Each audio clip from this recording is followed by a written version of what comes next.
do Brasil, por exemplo, como caráter essa conjugação de povos, índio, português, depois europeu, negro, né? Então, o ethos do povo brasileiro seria uma mistura de culturas e de povos, etc. Assim, o ethos não tem a função de reflexão, que é próprio da ética, nem por objetivo criar normas e códigos próprios da moral. Ele fornece a matéria-prima para a existência real. É o substrato, ou seja, o substrato que é a identidade primeira de um grupo, de um povo. Seu alicerce arqueológico enquanto modo próprio de habitar o espaço no tempo em que se vive. E a última palavrinha importante que a gente usa é deontologia. O estudo dos princípios, fundamentos e sistemas de moral. Ciência dos deveres. Teoria e obrigação moral quando não se faz depender a obrigatoriedade de uma ação exclusivamente das consequências da própria ação ou da norma com a qual se conforma. A deontologia já seria o código de comportamento. Então, o psicólogo, o médico, o padre, tem regras de comportamento estabelecidas pela própria instituição, não é? Então, na área da moral, a gente usa muito a palavra moral, que seriam os comportamentos, a ética, que seria a apreciação de conduta desses comportamentos, o ethos, que é o caráter da pessoa, ou do país, ou do estilo de vida da cidade, e a ética seriam os regulamentos das normas que a gente tem que praticar segundo uma profissão, segundo uma instituição. Bom, a doutrina social da Igreja, ela está inserida nesse quadro, que a gente chama de moral concreta. Pode ser também especial, setorial. A moral concreta é a parte da síntese teológico-moral na qual se submete a reflexão os problemas do compromisso ético dos cristãos. Então, os cristãos vão atuar na sociedade tendo por objetivo cumprir as determinações da ética, que é julgar, apreciar e discernir o comportamento, por exemplo, da classe política, não é? A gente tem que ficar de olho no que acontece na Câmara Municipal, por exemplo, ou na atitude do prefeito, ou na atitude do secretariado, ou nas ações que são desenvolvidas, para você fazer a análise desse comportamento inspirado no raciocínio. Contrapõe-se a moral fundamental, na qual se estuda a fundamentação da eticidade das categorias gerais do agir moral. A organização da doutrina social implica os problemas em torno da pessoa, os problemas em torno da sociedade. Por exemplo, a palavra pecado pessoal, ele tem sempre uma consequência social. Um voto, por exemplo, é um ato individual, mas ele tem uma consequência social. Você deixar de matar o mosquitinho da dengue no seu bairro ali ou na sua casa, ele tem uma consequência social, porque o mosquitinho voa e vai para outro lugar. Você fumar, por exemplo, é um ato individual fumar, mas ele tem uma consequência, porque a fumaça vai para outro lugar. Então, todo ato individual tem sempre uma consequência junto à sociedade, não é? Essa divisão é por razões pragmáticas. O objetivo da doutrina é refletir sobre as opções éticas concretas que fazem aparição dentro do horizonte da sociedade. Então, a ideia é você pensar, refletir sobre o comportamento das pessoas que têm a sua conduta no ambiente da sociedade. O Concílio Vaticano II, que acho que vocês já ouviram falar, né, que é um concílio que durou 62, 65, 3 anos de trabalho, né, no ano de 62, e que mudou muito a Igreja Católica. Eu trouxe até aqui o livro, né? Esse aqui é um livro sobre as constituições, decretos e declarações do concílio, né? Ele vai trazer grandes mudanças. Ele, na segunda parte da Gaudium et Spes, é um verdadeiro tratado de valores, porque se ocupa da vida familiar, cultural, econômica, social, política, internacional, etc. Reflete sobre a ética econômica, o ter, a ética política, o poder, a ética cultural, os valores. A doutrina social e o ensino da Igreja. Primeiro, ensino social seria o conjunto de orientações doutrinárias e critérios de ação, que é muito importante, critérios de ação. Então, como deve se comportar um cristão na política, por exemplo, né? Esses documentos trazem critérios de ação, não sobre questões técnicas, mas sobre maneiras de agir ou comportamento, que tem sua fonte na Sagrada Escritura, na doutrina dos santos padres e dos grandes teólogos da Igreja e no magistério, especialmente dos últimos papas. A América Latina, por exemplo, tem muitos documentos que orientam o trabalho dos cristãos. Um documento muito importante é esse daqui, o documento da Igreja na Atual Transformação da América Latina, à luz desse concílio aqui. É um documento feito por bispos, e depois tem um chamado Puebla, que escreve como deve agir, como deve se comportar os cristãos no ambiente social, político e etc. Objeto da doutrina social é a dignidade pessoal do homem, imagem de Deus, e a tutela de seus direitos inalienáveis.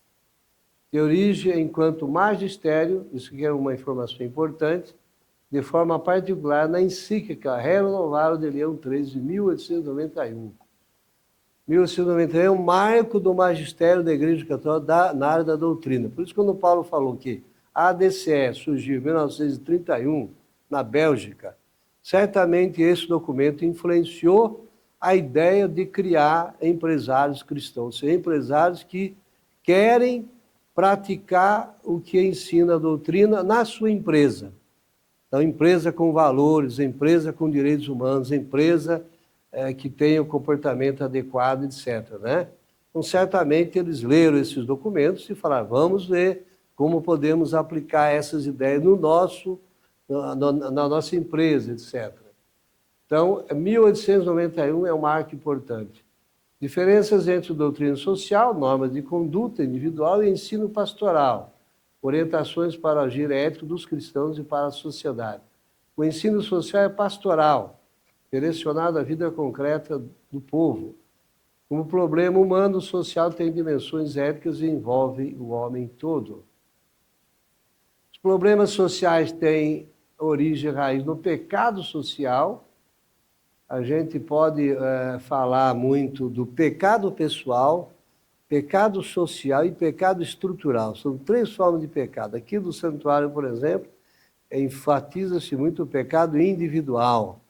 Briguei, xinguei, fiquei nervoso, falei mal, né? Mas tem o pecado social, por exemplo, a fome, a miséria, 10% morando em favela, é um pecado social. E estrutural é quando esse pecado está enraizado nas estruturas e que fazem mal, como, por exemplo, sistemas sistêmicos de corrupção. É um pecado estrutural, né? Então, a gente, às vezes, enfoca muito essa questão de pecado pessoal, mas não é só isso que existe, não. A Igreja Católica, através do magistério, tem por obrigação propor um ideal de vida, não em sentido técnico, mas em sentido ético. Por quê? Porque o técnico são as pessoas que vão fazer. A igreja pode falar, precisamos de um sistema de trânsito que respeite a vida. Aí, enfim, a INDEC, que é o prefeito, que vai fazer o tipo de sistema que preserve a vida. A parte técnica completa os técnicos, mas a igreja pode anunciar que tipo, que estilo ou que valores devem acontecer num sistema de trânsito, por exemplo. O objetivo é de iluminar o trabalho temporal para construir estruturas de justiça social no campo econômico e político. O conceito de justiça pessoal e social é muito importante nesse contexto. Os bispos e padres olham a realidade não como técnicos, mas como pastores, que sentem compaixão pelo sofrimento do povo. É aquela coisa que Jesus, quando viu o povo, falou, esse povo eu tenho compaixão, que é como ovelha sem pastor. Imagina crianças sem escola, doentes sem médico, né? E assim por diante. Então, ovelhas sem pastor. Então, eles têm esse olhar. É um serviço de fé para a vida concreta do povo de Deus. O ensino social é dinâmico e insere nas realidades sociais. A doutrina social da Igreja, o ensino social é um fato teológico eclesial, está inserida, é um conjunto ou corpus de ensinamentos que a Igreja possui sobre os problemas da ordem social.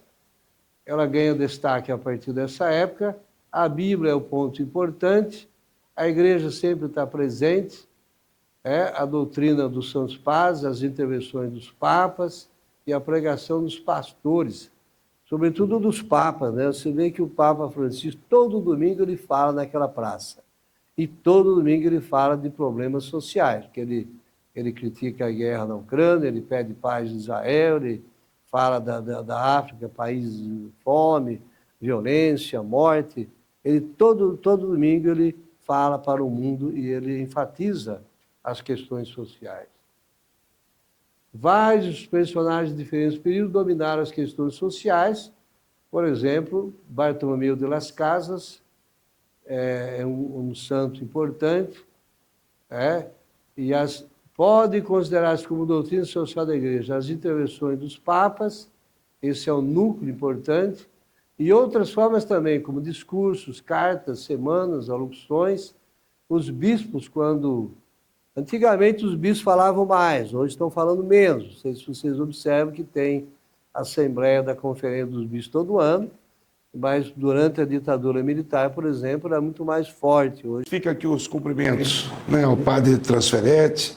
Como disse o Paulo, o doutor Paulo Toledo é realmente um padre empreendedor.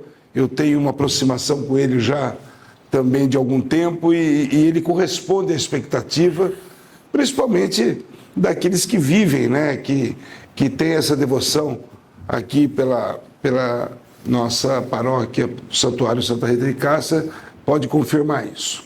Quero fazer um cumprimento ao Paulo, Dr. Paulo Toledo, que realmente trazer essa entidade, que já é secular aí, para os dias de hoje, para tentar manter vivo, esse trabalho empresarial cristão, é algo digno de elogio. Então fica aqui meus cumprimentos, já o fiz aí pessoalmente em outras ocasiões. Quero cumprimentar a Pilar, esposa, companheira, sempre presente. A Lúcia, secretária aí do santuário, sempre pronta aí para estar acompanhando aí o empreendedorismo do padre José Transferete. Quero fazer um cumprimento ao nosso presidente da Câmara, Luiz Carlos Rossini.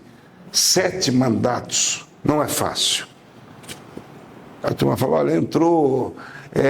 eu até estava comentando com a doutora Angélica há pouco, eu falei, quando entra 7 vezes, quando se elege 7 vezes, é colocado naquele momento do voto, penso eu, porque também sou eleitor, falo na minha condição de eleitor. Você coloca todas as ações positivas que aquele político fez, mas você coloca também, às vezes, alguma ação que ele deixou de fazer, por questões pontuais. E 7 vezes ser aprovado mostra seu caráter, seu compromisso e a sua seriedade. E o nosso amigo Rossini tem dado um bom exemplo na Câmara. Eu costumo dizer que o político não é para ser ídolo, o político não é como um esportista. Como nós tivemos no passado um Ayrton Senna, tivemos recentemente a perda do Pelé. O político é para fazer o papel dele. E se ora ele é aplaudido, ora ele é elogiado, é para que ele se estimule e continue naquele caminho de retidão. Então eu tenho essas convicções. Mas digo rapidamente a vocês o seguinte, eu sou campineiro, nasci na cidade de Campinas, me orgulho muito de ser campineiro, sem demérito a quem não tenha aqui nascido.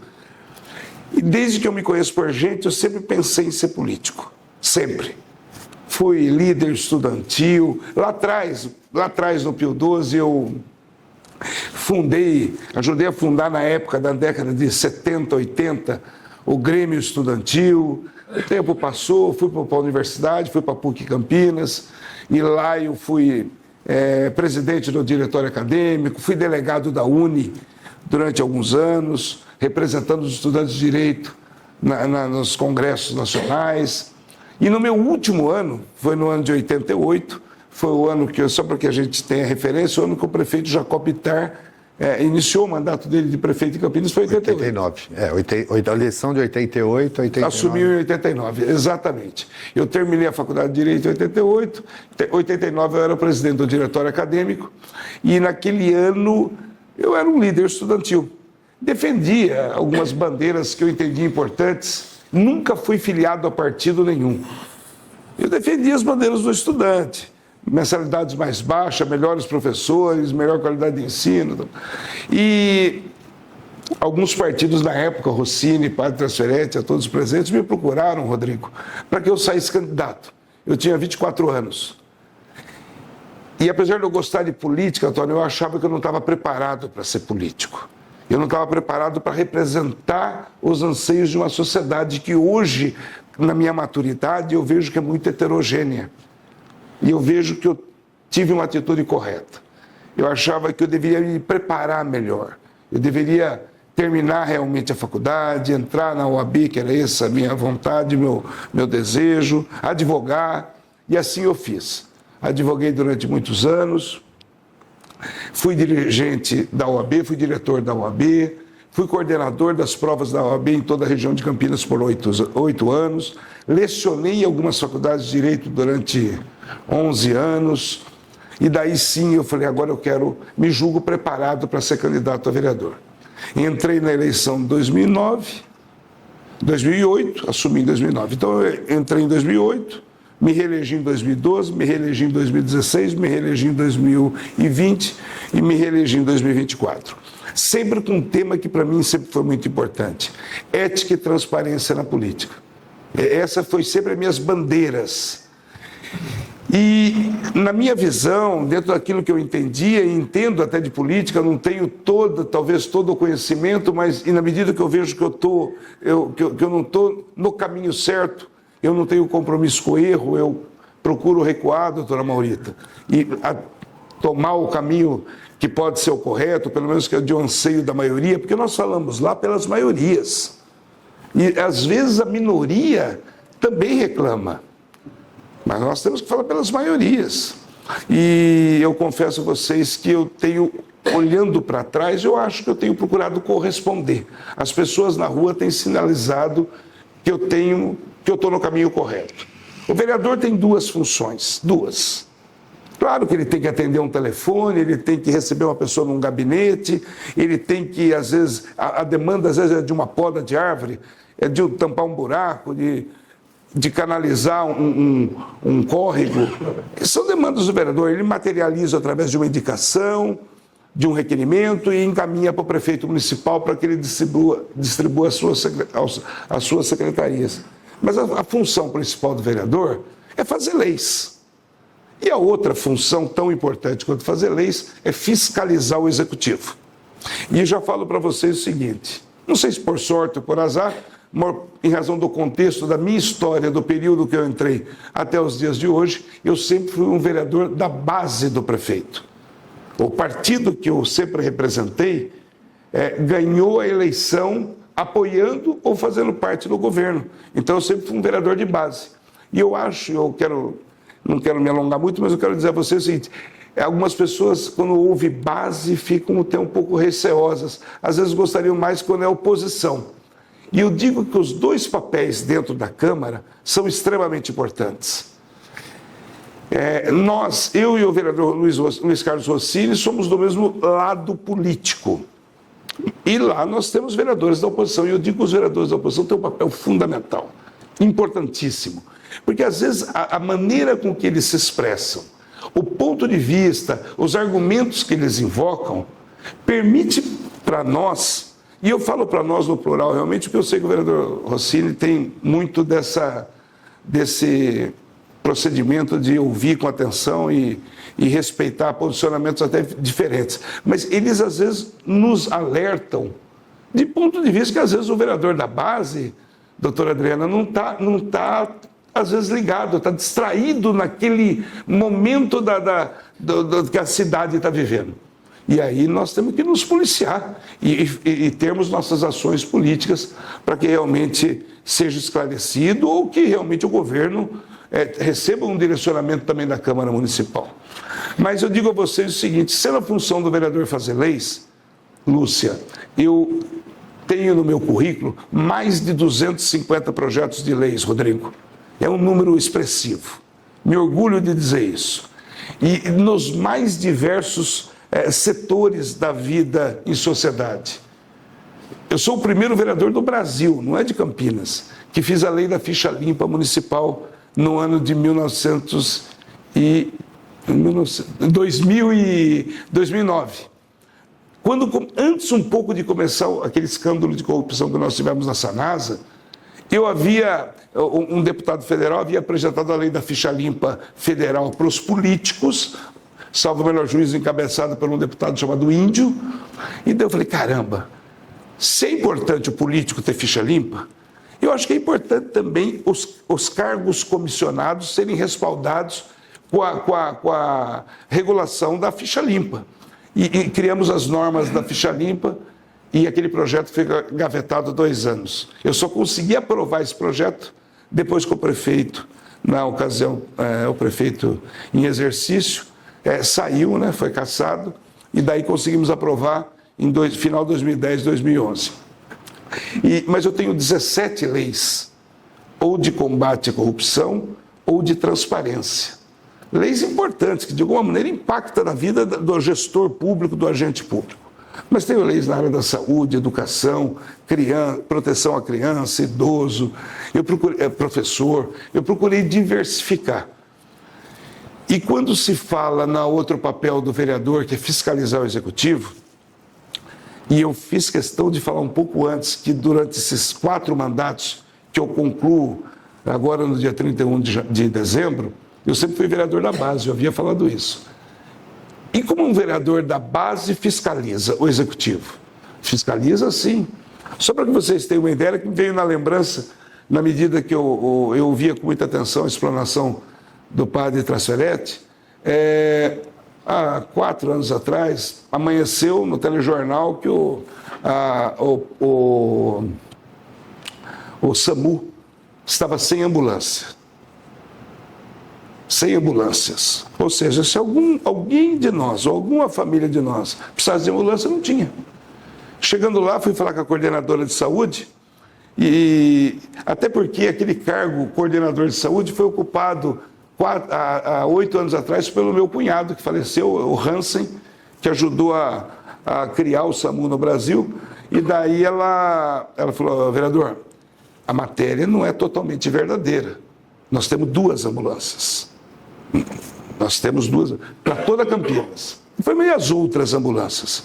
As outras estavam em 2 oficinas, sucateadas, carros velhos, ou com problema de pneu, motor, assim por diante. Então, a partir do momento que eu tomei conhecimento daquilo, eu montei uma comissão de representação, outros 2 vereadores se juntaram, porque o regimento prevê assim, outros 2 vereadores se juntaram na demanda, e nós começamos uma busca no sentido de resolver o problema.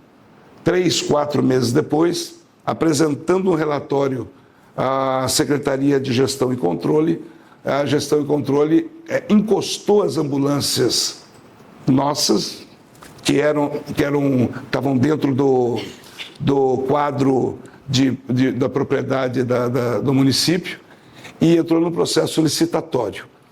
Lúcia, por um preço menor anualmente, passou-se a ficar com 14 ambulâncias na cidade, anualmente, porque aquelas ambulâncias sucateadas, 2, 3 meses depois, elas de novo seriam encostadas, e por um custo menor, passou-se a ter um número que o SAMU, a coordenadoria do SAMU, entendia suficiente para o município de Campinas, em torno de 400 ambulâncias, entre UTIs e aquelas ambulâncias apenas para transporte de pacientes.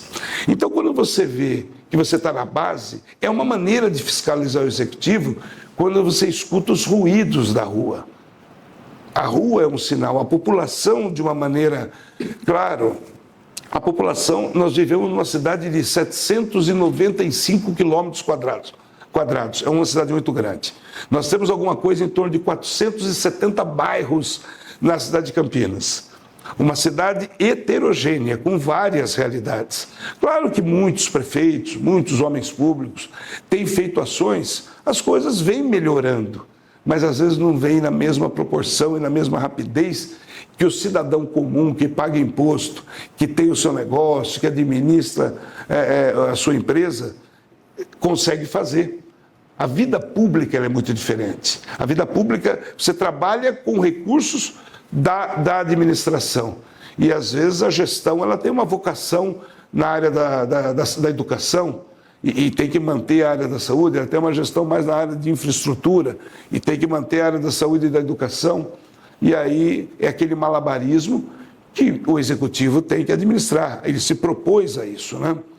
Há 3 anos que nós temos emenda impositiva, Arli, para o ano que vem é o terceiro. Esse ano nós apresentamos para o terceiro ano, né?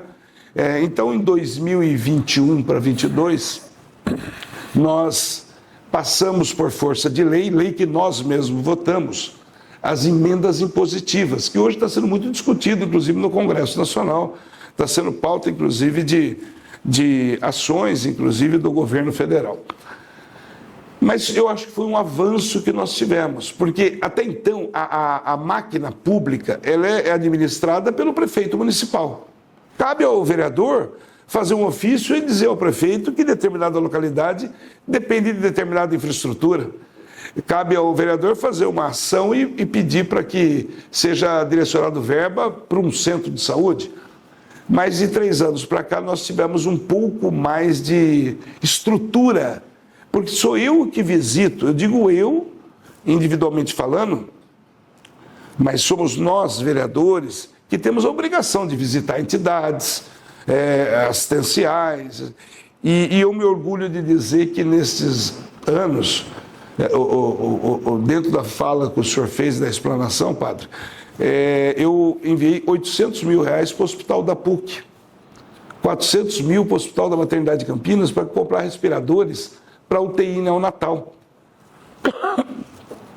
Até pouco tempo atrás, meu discurso era mais ou menos o seguinte: eu não tenho mais filho recém-nascido, mas uma semana eu já não posso falar com tanta força esse discurso, porque eu tomei conhecimento que meu filho, a minha nora vai ter gêmeos, inclusive, mas quando eu enviei isso aí no ano passado, porque a demanda, e tudo SUS, para atender crianças recém-nascidas com problemas respiratórios. Tinha essa demanda lá no Hospital Maternidade de Campinas.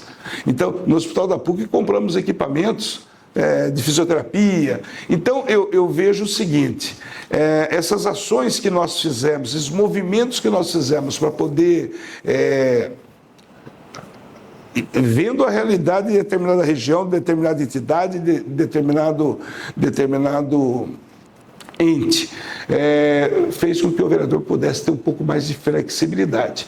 Nós não mexemos com dinheiro, mas nós temos a condição, dentro do orçamento previsto, direcionar. A entidade nos procura, que nem a entidade Padre Haroldo me procurou o vereador também, né? Eles procuram todos os gabinetes e procuram, e você direciona uma verba, você pede o que eles estão precisando? Nós estamos precisando de determinado tipo de equipamento, por exemplo. Então, nós direcionamos a Secretaria de Saúde que o Instituto Padre Haroldo, por exemplo, tem a demanda de determinada equipamento.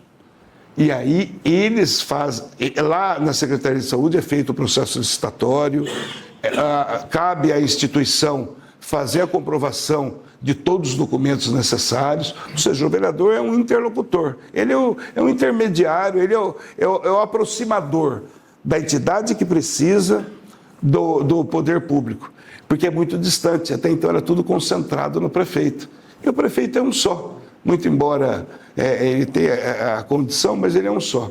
Então eu tenho procurado, nesses 16 anos, eu tenho procurado viver na plenitude a vereança. Viver na plenitude a vereança. Eu costumo dizer que o vereador não é necessariamente aquele que fala bem, mas ele tem que ouvir bem, porque o sentimento da população é sempre de decepção, porque você vê, às vezes você vê noticiários, antigamente a gente via até fora do estado, e hoje a gente escuta, às vezes, comentários, algumas matérias jornalísticas, verdadeiras até dentro do nosso município. E a população, de uma maneira geral, até separar o joio do trigo, ela coloca todo mundo naquela situação. Evidentemente que no desenrolar dos dias, quando o caso vai sendo mais assim apurado, mais elucidado, ela consegue separar quem está fazendo ou quem não está fazendo aquela ação que ela particularmente reprova. Mas eu tenho procurado levar, viu, Padre Trasferetti, Rossini, meu amigo, eu tenho procurado levar na minha vida pública os mesmos conceitos que eu tento levar dentro de um escritório de advocacia, que eu sou advogado. Lá a gente tem que ser sério, a coisa não pode, senão acaba comprometendo a confiança que o cliente nos otorgou. E o voto é exatamente isso. Eu todo dia eu penso o seguinte, que para ganhar uma eleição precisa de muitos votos. Mas você imagina, no dia 6 de outubro, recentemente, as pessoas acordaram de manhã, trocaram de roupa, tomaram café e vão à urna votar. Ou seja, existe uma disposição das pessoas de acreditar naquele indivíduo. Eu acho que a gente tem que procurar corresponder. Então eu tenho procurado agir com muito respeito, com muita seriedade. E a própria, aqui quando eu me coloco sempre à disposição do Padre Trasferetti, quando existem algumas ações, por exemplo, aqui na igreja, aqui no Santuário Santa Rita. E eu digo a vocês o seguinte, acho que o meu papel ficou aí, né, Santoro? Mas digo a vocês o seguinte, uma das leis importantes, dentro daquilo que o Padre Trasferetti falou, obrigado, viu? Eu fiz uma lei há 2 anos atrás, que para alguns é uma leizinha boba, mas eu acho que caminha junto ao pensamento da apresentação dos dogmas da igreja, que eu fiz uma lei disciplinando a intolerância religiosa. A intolerância religiosa, ela existe. E a intolerância religiosa, se o indivíduo quer optar por matrizes africanas, se ele quer optar pelo catolicismo ou o evangélico, por exemplo, é um direito dele. Nós temos que respeitar a opinião e o posicionamento. E, na ocasião, um grupo de padres, de pastores me procuraram e falou: Cirilo, eu acho que você representa bem e esse momento poderia fazer com que você apresentasse o projeto de lei para que pudesse contemplar o momento que o mundo está vivendo. Por pouca coisa se tira a vida de alguém, por pouca coisa se ofende alguém, isso aí com mais assim. E nós apresentamos essa lei e agora um pouco depois da eleição, eu fui procurado, inclusive, eu fiz um seminário. Eu fiz um seminário onde eu trouxe padre, onde eu levei pastor e levei também representantes de matrizes africanas. E foi uma coisa maravilhosa, sob o ponto de vista, você entender a religião da pessoa, a opção religiosa dela. Porque Deus é um só.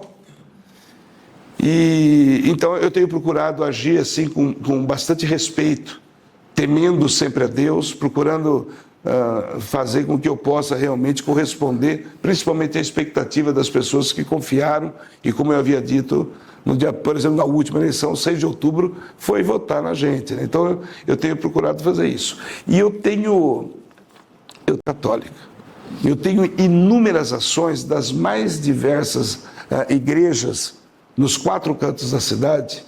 Eu tenho o privilégio de ter um assessor, que é meu chefe de gabinete, que é ex-seminaristas, então ele teve um convívio durante o seminário com muitos padres, né? E acabaram se tornando amigos do Santoro. E a aproximação, então, com os padres era um pouco bem acentuada, viu, Padre Trasferetti? Então é muito comum, é diferente das demandas que o Santuário Santa Rita precisa. E eu tenho procurado atender. Às vezes vem uma igreja lá do Satélite Íris, que tem umas demandas um pouco mais assim sociais. E eu tenho procurado ser esse braço de apoio a algumas denominações da Igreja Católica, junto à municipalidade, para tentar diminuir essas desigualdades. Eu acho que, inclusive, na medida que o Padre Trasferetti falava, eu falava, nossa, eu acho que eu deveria falar primeiro, depois o Rossini, e por último, pela boa apresentação do Padre Trasferetti, e o senhor terminar com essa apresentação. Mas o senhor organizou e quis ser diferente, acaba, de alguma maneira, não tirando o brilho da sua fala, mas permitindo apenas com que eu me colocasse à disposição de vocês. Eu acho que o homem público, a essência, ele tem que servir. Eu procurei fazer uma boa faculdade de Direito, eu tenho um bom escritório de advocacia, tenho a sorte, um privilégio de ter uma esposa advogada, um filho advogado, uma equipe boa que acompanha eles, que me dá o luxo de eu não advogar. Hoje eu não advogo mais. Hoje eu exerço a vereança ininterruptamente durante 24 horas. E que acaba, de alguma maneira, fazendo com que você fique próximo das pessoas. Então aproveito a oportunidade para me colocar à disposição. Às vezes é uma demanda, o político é muito distante, o prefeito é mais distante ainda. E o vereador é aquele soldado raso, aquele que está mais próximo da população. Então acho que a gente tem que ter essa humildade de reconhecer isso e sempre agradecer a Deus, porque se foi lhe dado a condição e o poder de você ser eleito, você tem que corresponder à expectativa. Paulo, você não é a primeira reunião que eu venho, tenho sido muito leal aos seus chamados, né? Você é um visionário também, porque resgatar algo que estava parado, tendo o empreendedor Padre Transferete aí lhe auxiliando, lhe apoiando e comandando também, faz com que nós, digamos... Ficou uma boa dupla aí. Faz com que nós, campineiros, tenhamos essa bandeira. Rossini, Rossini, eu fui um pouco imprudente e eu fui rápido e peguei o microfone. Tenho certeza que a sua experiência de vida e como político não é por idade, somos muito próximos, mas a sua experiência acaba sendo muito mais enriquecedora para todos aqui que vão te ouvir. Muito obrigado, viu? Agora ficar de pé também. Eu vou falar que nem aquele político mineiro, vou falar de pé para ser visto, vou falar alto para ser ouvido e vou falar pouco para ser aplaudido. Cumprimentar o Padre Transferete e agradecer o convite do Paulo, né? E todos vocês que estão aqui. Depois dessa aula introdutória aqui sobre doutrina social da igreja, uau! Eu acho que é uma provocação também para todos nós, né? Não é fácil ser cristão. Frequentar a igreja é fácil. Mas ser cristão no dia a dia, independente da tua área de atuação, não é fácil. É ali que você é testado, né? Para ver se aquilo que você prega corresponde às suas atitudes. E às vezes a vida nos coloca situações que são verdadeiros desafios, né? Se a cada momento a gente conseguisse parar para pensar o que Jesus faria no meu lugar, né? Talvez a gente conseguisse tomar as melhores decisões. Mas, assim como o Cirilo, queria também cumprimentar o Cirilo, rapidamente uma pequena apresentação. Eu sou de São Paulo, da freguesia do Ó, trabalho desde os 14 anos e vim para Campinas com a CPFL. Comecei como estagiário na CPFL, Companhia Poliforça e Luz. A sede era lá na Avenida Angélica, em São Paulo. Parabéns. Aí em 79 ela mudou para cá, tem um companheiro aqui antigo, né? Na saída de Jaguariúna eu vim para cá, nunca planejei para minha vida ser político, não. Eu estou com 69 anos. E em 83, o Brasil vivia aquele período de transição, final da ditadura militar, abertura democrática, aquele processo, aquele clima de redemocratização, campanha das diretas já. Eu falo assim, havia uma efervescência política e aquilo me estimulou a entrar num partido, ter uma participação, uma militância política, me filiei ao PMDB e depois filiando no PMDB em 88, eu era do núcleo do PMDB dos empregados da CPFL. Aí o núcleo teve direito de lançar um candidato a vereador e fizemos uma assembleia, eu acabei sendo indicado, fui candidato e já tive a felicidade de ser eleito na minha primeira eleição, na minha primeira tentativa.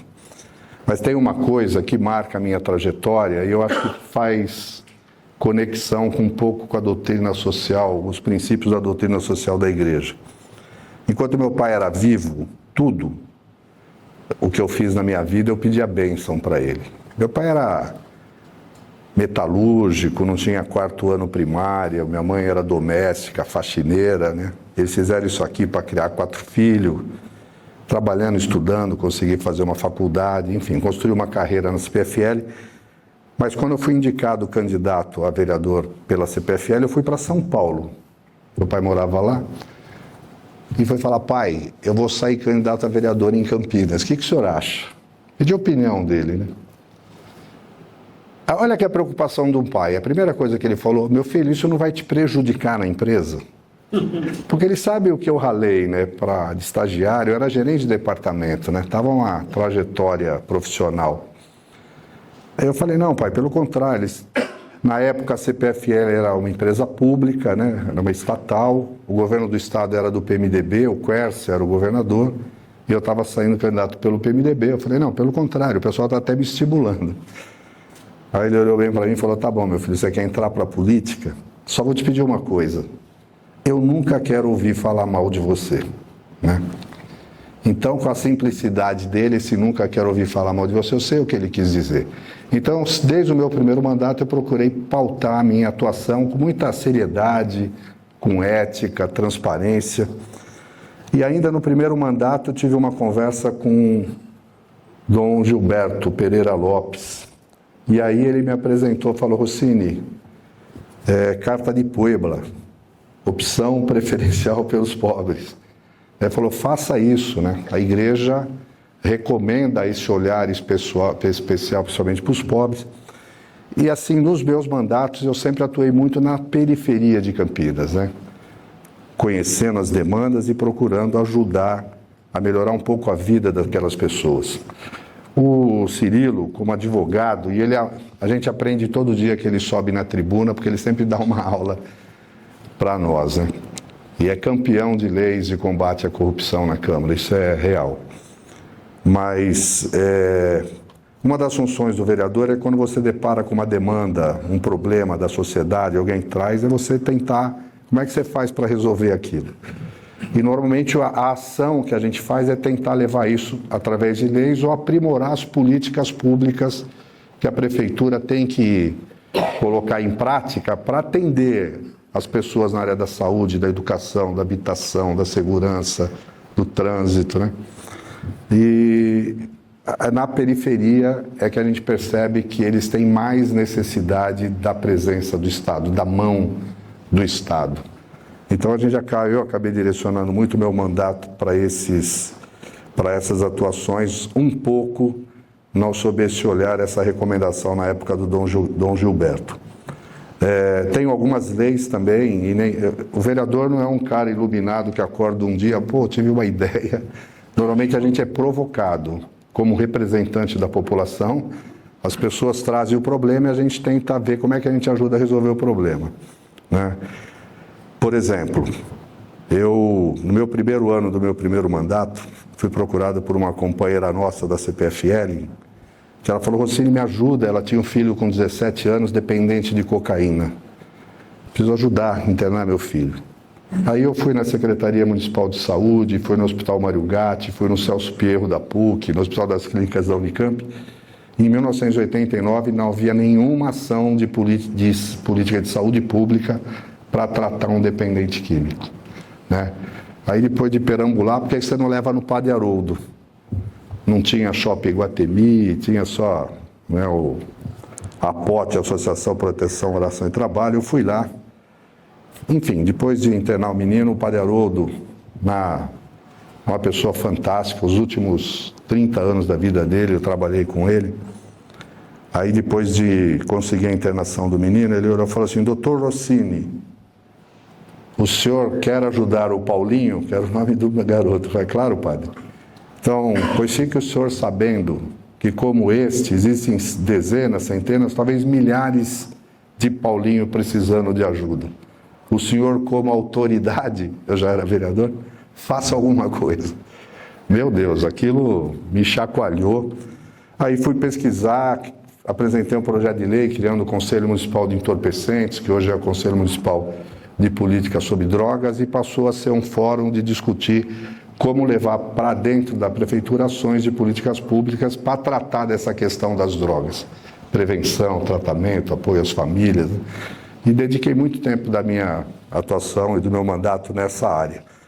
Quando me filiei ao Partido Verde, fui fazer mestrado, aí meu horizonte abriu, né? O Laudato Si veio depois, mas acabei também no Partido Verde tendo um olhar um pouquinho mais para as questões ambientais da cidade, que são hoje cada vez mais atuais, necessárias, as emergências climáticas estão aí. e dentro do vereador, como vereador, dentro das limitações que a gente tem procurado desenvolver ações nessa área também. Eu estou no 6º mandato e pela primeira vez eu sou presidente da Câmara, sou administrador, tenho especialização em orçamento, contabilidade pública, gestão pública, e aí junto com o apoio das leis do Cirilo, a gente conseguiu imprimir nesses últimos 2 anos algumas ações de transparência na Câmara, porque eu acho que tudo que acontece na Câmara é público, é transparente, tem que ser de conhecimento da população. Por exemplo, infelizmente nem todo mundo participa, talvez por descrença, falta de tempo, nem todos acompanham as atividades da Câmara. E os vereadores trabalham demais. Se você pegar a agenda da Câmara, todo dia tem reunião, debate, discussão, comissão, os mandatos, trazendo os problemas da cidade para debater na Câmara e a partir dali tentar buscar encontrar soluções. Mas uma das ações que a gente fez, se você não precisa ir na Câmara, mas as sessões da Câmara, elas são transmitidas pela TV Câmara. Se você estiver na sua casa, no canto direito da tela vai ter um QR Code, se você colocar o teu celular, você vai ter acesso à pauta, né, dos projetos que os vereadores estão discutindo, debatendo, aprovando. Se você clicar lá em cima, abre o PDF, abrindo o projeto, artigo por artigo, justificativa. É uma forma das pessoas poderem acompanhar mais de perto o que os vereadores fazem. Se você quiser, você entra no site da Câmara, cadastra o teu WhatsApp e a Câmara todos os dias faz um resumo dos principais acontecimentos, debates da Câmara, né, para manter as pessoas atualizadas. Além de outras medidas que a gente adotou, o que permitiu à Câmara receber 2 prêmios nesse ano agora. Tem um instituto que fala não aceito corrupção, a Câmara de Campinas concorrendo com 200 outros órgãos públicos do Brasil inteiro, prefeituras, câmaras, outros entes públicos, nós ficamos em primeiro lugar no quesito governança corporativa, mostrando que os nossos processos, nossos controles, o nosso grau de transparência recebeu uma atuação. Então eu fico feliz de, junto com o Cirilo, de falar que a Câmara de Campinas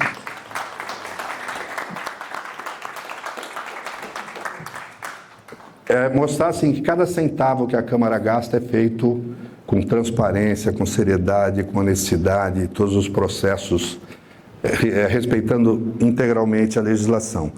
E este ano, mês passado, o Tribunal de Contas do Estado de São Paulo é o órgão de fiscalização e controle de todos os órgãos públicos, prefeituras, câmaras municipais e outros entes públicos, autarquias, né? E a Câmara de Campinas atingiu, num índice que eles têm de controle de transparência, 99,89% de transparência, o que deu à Câmara o selo diamante, a primeira Câmara do Estado de São Paulo a atingir conquistar isso, mostrando assim que a gente tem, e aí além do mandato de vereador, aí como presidente da Câmara é fazer isso, né? Eu acho que a gente precisa resgatar a imagem, a credibilidade da Câmara. As pessoas olham os vereadores, os políticos ainda com muita desconfiança. A imprensa, a mídia de uma forma geral, não mostra o que os vereadores fazem de bom. Tudo aquilo que você produz. Mas se você escorregou na casca de banana, aí aquela bruta... E assim, sempre passa a imagem, né, de que você está sempre o negativo, né? Então, mas como presidente, o esforço é mostrar que a Câmara é importante para a cidade, para a democracia. Se você pegar a lei orgânica do município, fala o governo do município é exercido conjuntamente pelo Poder Executivo e pelo Poder Legislativo. São poderes independentes, mas tem que funcionar em harmonia. Quando os 2 poderes funcionam bem, quem ganha é a cidade. Só para concluir, eu vi algumas definições aí que o padre Transferetti passou. Eu acho que a política, uma das definições é a arte de do bem comum, promover o bem comum. Através da política, a gente tem que fazer com que as pessoas que vivem numa comunidade, numa sociedade, numa cidade, possam viver bem, né? As ações da política têm que tentar ajudar a maioria. E é isso que a gente tem procurado fazer. E na política também não é fácil, porque na democracia é sempre a vontade da maioria, né? Às vezes você toma uma posição, agrada a uns, não agrada a outros, mas eu acho que quando você tem convicção naquilo que você faz, você consegue pelo menos justificar para aqueles que são contra ou não gostaram a razão das suas atitudes. E para finalizar, padre, minha fala, o Papa Francisco, ele fala uma coisa que eu acho fantástica. Ele define a política como a política é a forma mais generosa de caridade, é isso ou não? Uma coisa assim, a política é a forma mais generosa de caridade, dizendo que através da política você pode fazer tudo aquilo que a igreja pretende, né? Dentro da doutrina social.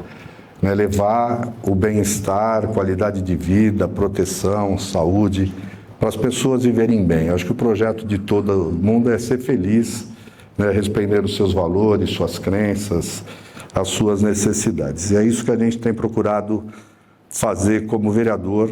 Estou indo para o meu 7º mandato, eu gosto do que faço, né?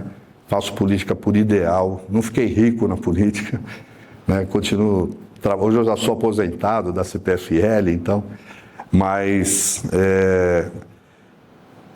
tem gente que não gosta por isso eu queria cumprimentar, viu? Eu acho que ter também essa associação de empresária, a DCE, dirigentes cristãos, trazer esse assunto para cá, porque a gente tem que estimular a participação política, né?